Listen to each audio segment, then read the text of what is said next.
My family eats a lot of sushi, and the little pickled ginger that they put in the sushi box is never enough. So you end up buying this small little package of pickled ginger. You've seen this, right? Then what happens? You have this left over. This is how this was inspired, okay? So we have very few ingredients, and what I first want to do is go ahead and turn on that stove and put about 4 tablespoons of oil in the bottom, okay? And that's going to heat up nicely. And what we have here is grated onion. I want you to grate this onion. I don't want you to chop it. I don't want it diced. I want you to grate this onion. We want this sauce to be nice and creamy, and this is the way you will get it, okay? Here we go. And here is that beautiful, beautiful grated onion. Okay. And we are going to put that right in this skillet here with this oil. Okay. And I have to say, this onion smells delicious. Use you a nice sweet onion. Look at the juice from that onion just running off of my fingers. Okay.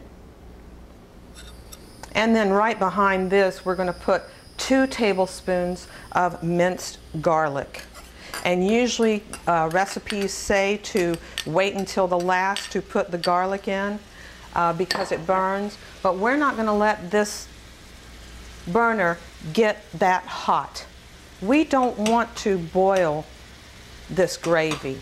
This is not a flour gravy, something that you would have to fry or boil first, okay? So you can tell this is a very soft fire I've got going on here. Then what we want to do is get that little bit of juice out of there, and let's take this right like this pickled ginger, and we are going to roughly chop this one way and then the other. This ginger smells so good. I love ginger, don't you? And we're going to throw that in, okay? So here we go. You ought to smell this ginger. What a nice, and let me tell you, I started using this, I found out that I had these containers left over. I started putting ginger in everything. I put it in my potato salad. Let's give this just a little bit of salt. You've met my dog Hitch, right? A little salt. And then, of course, we have the star of the show that makes this the gravy that it is, Philadelphia cream cheese. So let's go ahead and throw that in the party. This rice, I believe, will do nicely now. Okay, so I've put it back on there, and I don't think we'll have another problem with that rice. I think it'll do just fine. Okay. Turn that way down some more. Again, we're just melding these. Hitch, hush! I'm trying to win $25,000. Hush! All right, here we go. Philly cream cheese into the party. Luscious and beautiful. Let me get another one of my wooden spoons over here. You know, you can smell that that onion has such a sweet smell to it, the aroma, that pickled ginger, that garlic. And we are going to go like this. See?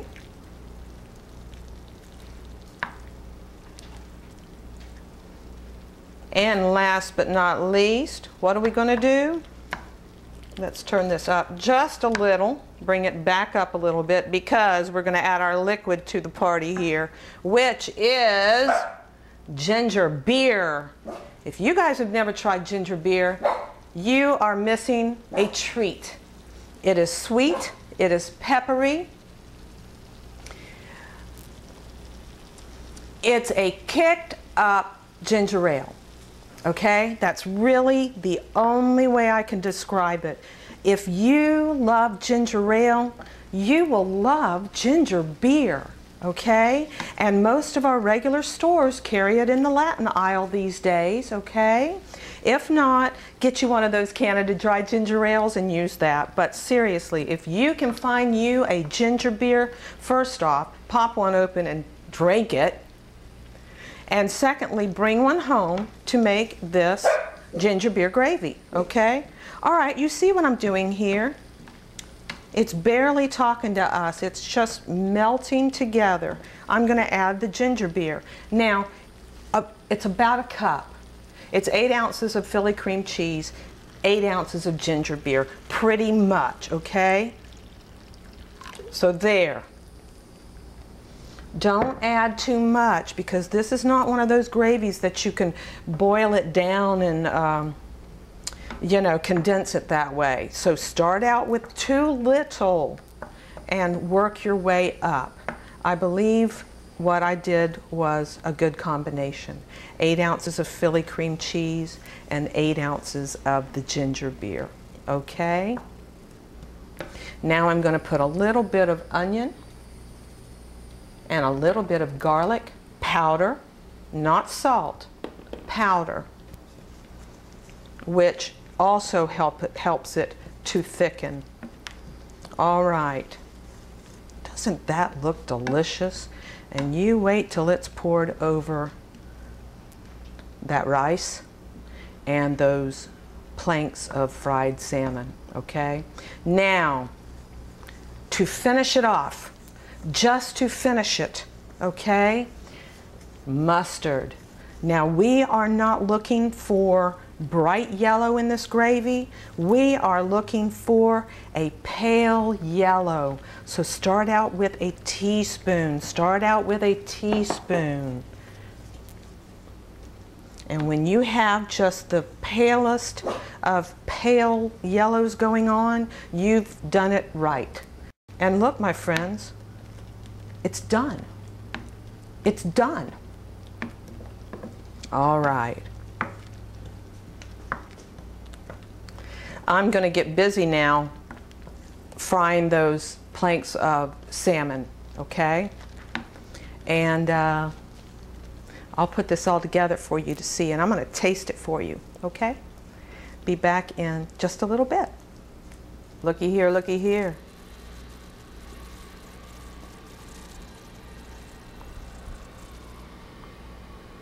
There's not even words to describe that, is there?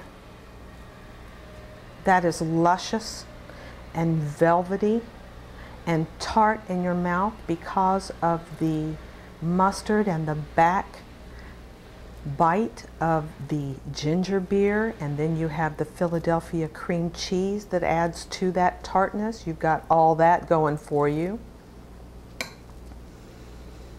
Then you have, you know, the savory onion and the minced garlic. Did you see how easy that went together? You can have this on the table in a half an hour. It is right here on my plate, ready for me to take a big old bite.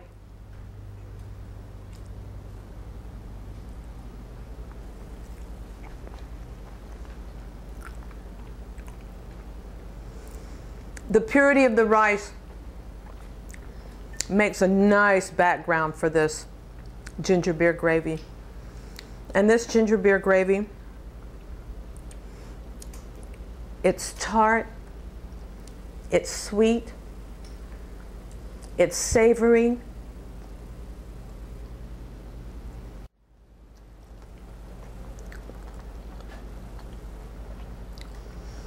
Thanks for being with me again, Paula.